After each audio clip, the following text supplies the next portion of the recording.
بسم اللہ الرحمن الرحیم۔ ایک اللہ کریم کا اسم ہے یا کریم، اور یقین جانیں کہ ایک وقت تھا کہ حضرت عمر رضی اللہ تعالیٰ عنہ کے دور کے اندر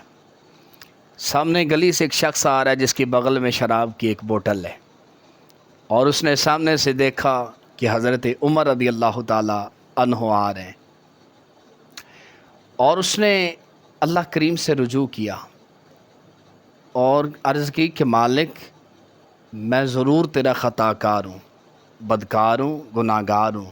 محبوب کا امتی ہوں۔ اللہ کریم اگر مجھے عمر نے دیکھ لیا تو مجھے کوڑے مارے گا، سزا دے گا، اور بہت سارے لوگوں کے جمع غفیر میں مجھے ذلت کا سامنا کرنا پڑے گا۔ اللہ کریم سے فریاد کی کہ مالک میں توبہ کرتا ہوں، اور ادھر سے حضرت عمر اپنے مبارک قدم اٹھا کے آ رہے ہیں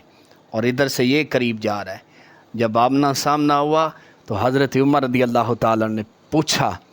کہ صاحب بتا کہ یہ تیری بغل میں کیا ہے؟ تو اس نے عرض کیا حضور یہ تو سرکہ ہے۔ تو حضرت عمر رضی اللہ تعالیٰ نے وہ بغل سے بوتل نکالی اور اس کا ڈھکن اتار کر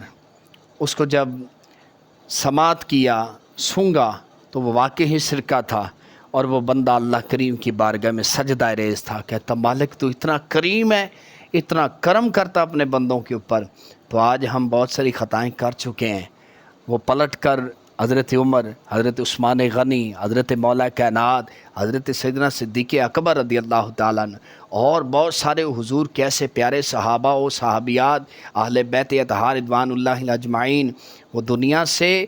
کوچ فرما گئے، اپنا وقت اچھا گزار گئے، اللہ کو راضی کر کے گئے۔ تو میرے بھائی، میرا رب بڑا کریم ہے، وہ طلب کرتا ہے کہ میرا بندہ میری طرف لوٹ کے آ جائے۔ ہم خطا کار ضرور ہیں، گناہ گار ضرور ہیں، تو ہمیں سونے سے پہلے روزانہ اللہ کریم کی بارگاہ کے اندر یہ فریاد کرنی چاہیے کہ مالک مجھے اتنا بخش دے، اتنا میرے اوپر کرم کر دے جتنا تو رحمان اور رحیم ہے۔ اللہ ہم سب کی بخشش فرمائے۔